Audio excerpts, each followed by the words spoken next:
To guard your good deeds from nafs and shaitan, seek refuge in Allah and follow the Quran. To guard your good deeds from nafs and shaitan, seek refuge in Allah and follow the Quran. Refuge in Allah and follow the Quran. Alhamdulillahi Rabbil Alameen, wassalatu wassalamu ala sayyidil anbiya'i wal mursaleen. Amma ba'd, fa'a'udhu billahi minash shaitanir rajim. Bismillahir rahmanir rahim.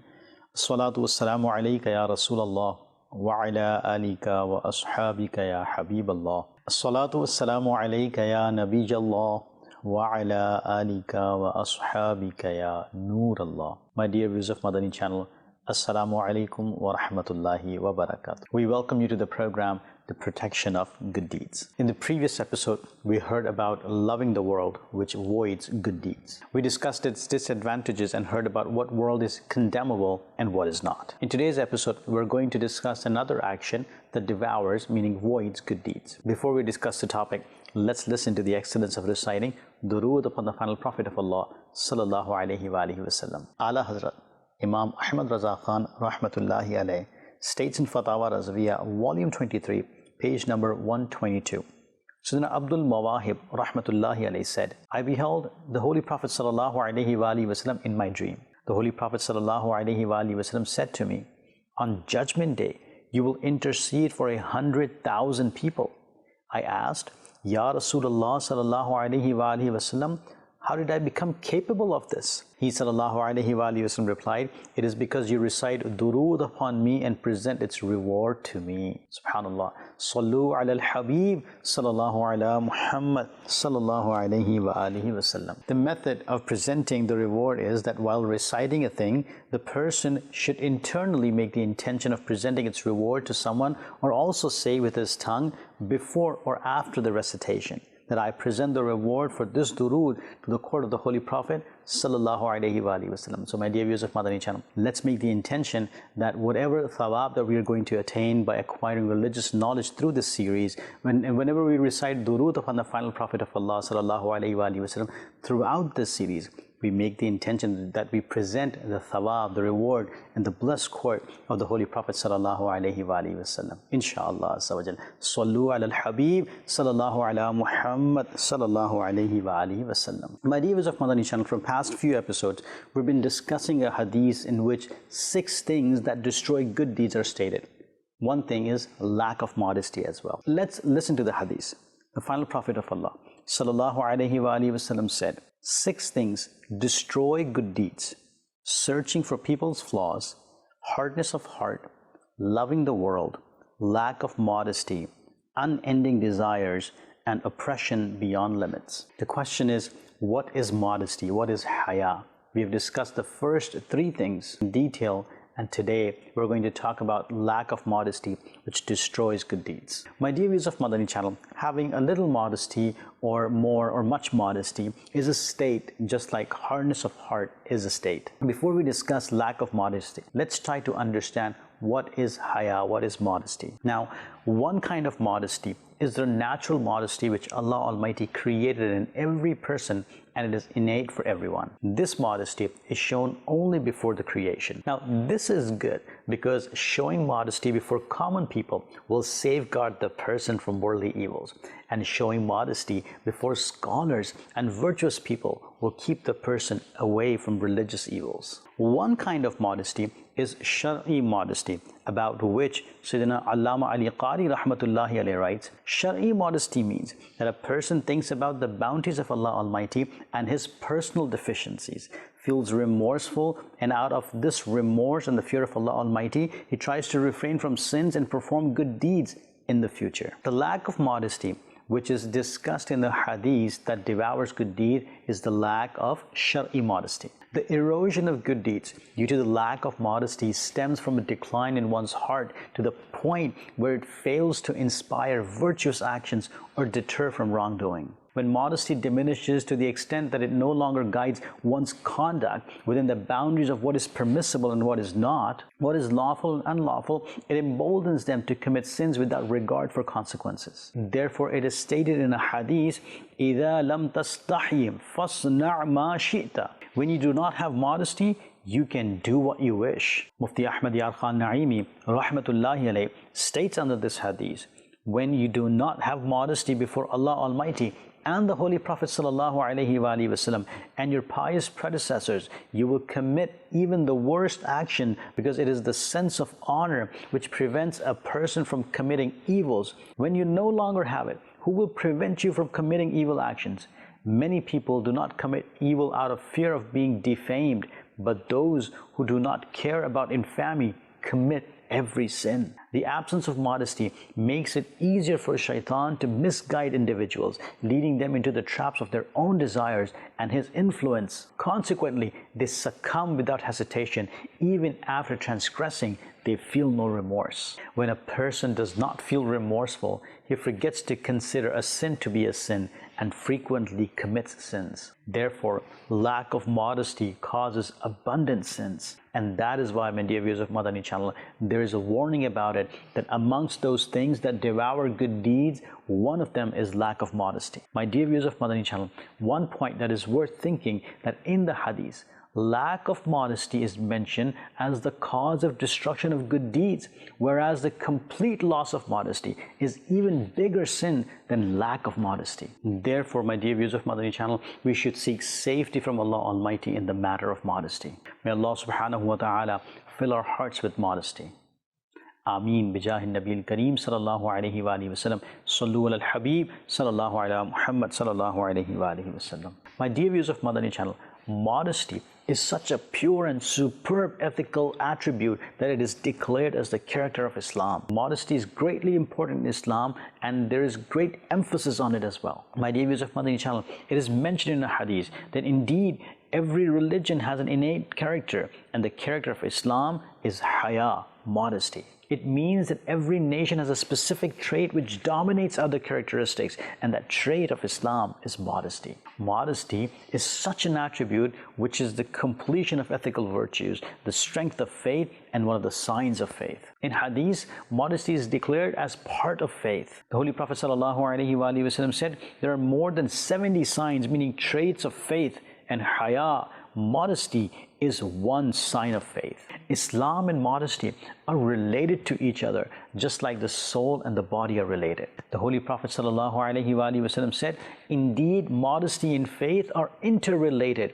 When one is lost, the other is also lost. And in another hadith, it is mentioned, modesty is from faith. It means that just like faith prevents a Muslim from committing an action of disbelief, modesty safeguards a modest person from committing sins. Thus, it was declared from Iman in a connotative sense, which is described and endorsed by this narration of Sayyidina Ibn Umar radiallahu anhu. Indeed, modesty and faith are interrelated. When one is lost, the other is also lost. My dear viewers of Madani Channel, you've heard how important modesty is in Islam. In fact, it is declared as the character of Islam and a sign of Iman, sign of faith.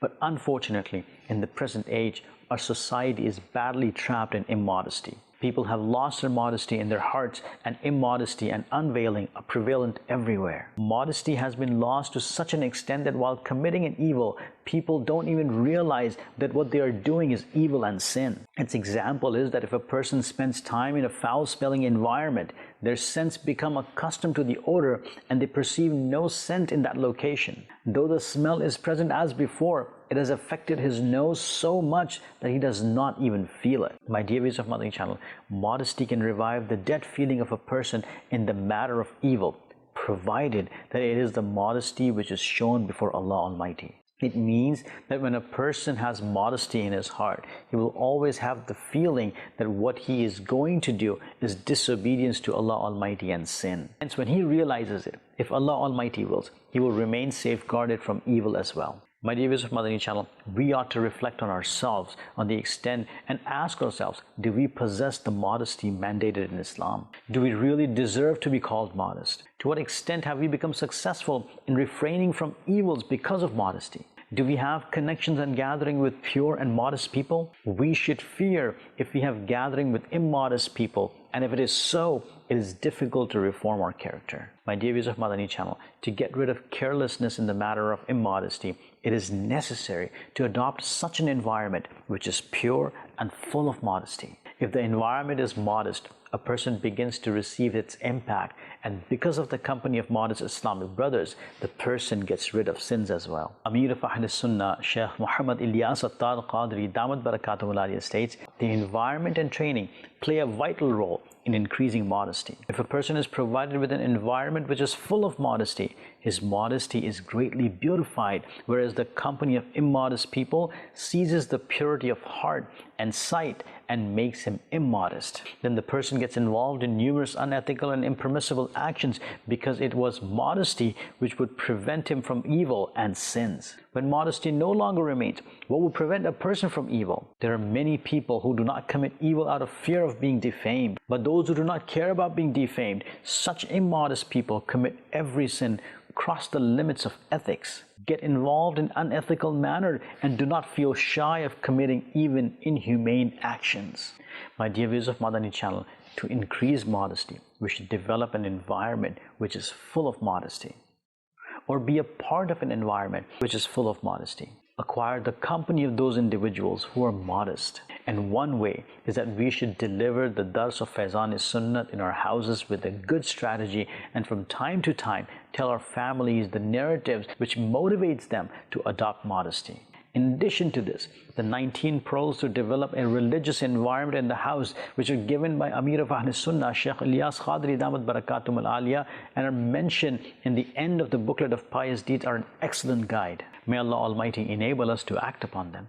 Ameen bijahi Nabil Kareem sallallahu alayhi wa alihi wa sallam. Sallu ala al-Habib sallallahu ala Muhammad sallallahu alayhi wa alihi wa sallam. My dear viewers of Madani Channel, undoubtedly, modesty serves as a robust fortress, shielding individuals from humiliation and disgrace. However, once someone breaches the boundaries of modesty, they inevitably descend into the abyss of immodesty. In general, a person has many other habits and attributes, but modesty is such an attribute that if this pure attribute is removed from one's tone, habits and actions, many other good attributes and superb habits are lost. The Holy Prophet ﷺ said, if a thing contains immodesty, it makes it defective, and if a thing contains modesty, it beautifies it. Under this hadith, Mufti Ahmad Yar Khan Naimi rahmatullahi alayhi states, it means that apart from humans, if immodesty and modesty are even in another creation, immodesty will spoil it and modesty will beautify it. Then how greatly they would affect a human. Modesty is the beauty of faith and the ornament of humanity, and immodesty is an unpleasant stain on the character of humanity. In order to steer clear from immodesty, we must strive to reform ourselves. We should remind ourselves that immodesty not only tarnishes our character, but also jeopardizes our good deeds. Let us admonish ourselves, recognizing that immodesty is a detrimental trait that can only be cleansed by the waters of modesty. We should make up our mindset that modesty is such a beautiful trait, such a beautiful attribute, which is the sunnah of extremely close bondsmen of Allah Almighty, meaning Prophets ﷺ. If we adopt modesty with this intention, we will also get reward for acting upon the sunnah. The Holy Prophet ﷺ said, 4 things are from the sunnah of messengers ﷺ: applying fragrance, performing marriage, using miswak, and showing modesty. From this hadith, we learn that every messenger, every prophet, and every wali is modest. We cannot even think of immodesty regarding a beloved bondsman of Allah Almighty, and an immodest person does not deserve to be called a pious person. My dear viewers of Madani Channel, an immodest individual becomes enslaved to their desires, leading them astray under the influence of shaitan, and thus committing major sins. Conversely, those who embody modesty succeed in shielding themselves from shaitan's deceit. These purified souls exhibit modesty in the presence of Allah Almighty, refraining from all forms of evil, and in turn, Allah Almighty safeguards them from harm. In this matter, our pious predecessors, rahimahumullah, were greatly modest, and if shaitan tried to incite them, they would seek help from Allah Almighty. And while showing modesty in the court of Allah Almighty, they would remain away from evils. There's an incident about a modest young individual in this regard. Let's listen to it. In Basra, a pious saint was renowned with the name of Miski. Musk is called misk in Arabic. Hence, miski means purified with musk. That pious saint would always remain fragrant. In fact, the path through which he used to pass would become fragrant. When he used to enter the masjid, people would come to know through his fragrance that Sayyidina Miski rahmatullahi ta'ala alayhi had arrived. Someone said, "Shaykh, you would have to spend a lot of money on the fragrance." He said, "I never bought a fragrance, nor did I apply it. My incident is extremely unique." He said, "I was born in a well-to-do family in Baghdad. Just like wealthy people provide their children with education, I was also educated. I was extremely beautiful and modest. My father said to someone, 'Make him sit in the market so that he would become familiar with people.' Hence, I was made to sit at the shop of a cloth seller. One day, an elderly woman got some expensive clothes taken out of the shop and then said to the cloth seller, 'Send someone with me so that I can choose the clothes which I like, and the person will bring back their price and the rest of the clothes.' The cloth seller sent me with her. The elderly woman took me to a splendid palace and sent me to a well-furnished room. I saw a young, well-dressed woman adorned with ornaments sitting on a throne. The throne and the floor and everything were of gold and were so decent that I had never seen such things before. As soon as that woman looked at me, Shaitan subdued her, and all of a sudden she rushed to me while seducing me. She tried to commit an evil action. I became nervous and said, 'Fear Allah Almighty,' but she was possessed by Shaitan. When I observed her obstinacy to avoid the sin, I thought of a plan and said to her, 'I want to go to the bathroom.' As soon as she called out, slave girls appeared around us. She said, 'Take your master to the bathroom.' When I went there, I did not find a way to run away. I was feeling shy of committing the evil action with that woman and was subdued by the fear of the punishment. Hence, I found only one way, and it was to put filth of the toilet on my hand, face, etc., and scare that slave girl who was standing outside with water and handkerchief by staring at her. When I rushed to her while shouting like insane people, she ran away and called out, 'Crazy, crazy!' All the slave girls gathered, wrapped me in a sack of cloths, and threw me in the garden. When I was sure that all of them had left, I stood up, washed my clothes and body, purified them, and went to my house. But I did not tell anyone about it. On that same night, I dreamed that someone was saying, 'What a great connection you have with Sayyidina Yusuf alayhi salam.' He asked, 'Do you know me?' I said, 'No.' He said, 'I am Jibreel alayhi salam.' After that, he rubbed his hand on my face and body. Since then, my body began to give off the excellent aroma of musk. This is the aroma of the blessed hands of Sayyidina Jibreel alayhi salam." My dear viewers of Madani Channel, we've heard about the modest young individual who became successful in safeguarding himself from the sin by the blessing of the fear of Allah Almighty and his hatred towards that sin. We learned that modesty is greatly effective in refraining from sins. Modesty is an attribute of virtuous, and modesty enhances the rank of a person. May Allah Almighty enable us to become modest in the real sense. Ameen. Bijahin Nabil Kareem sallallahu alayhi wa alihi wa sallam. Sallu ala al-Habib sallallahu ala Muhammad sallallahu alayhi wa alihi wa sallam. To guard your good deeds from nafs and shaitan, seek refuge in Allah and follow the Quran. To guard your good deeds from nafs and shaitan, seek refuge in Allah and follow the Quran. Refuge in Allah and follow the Quran.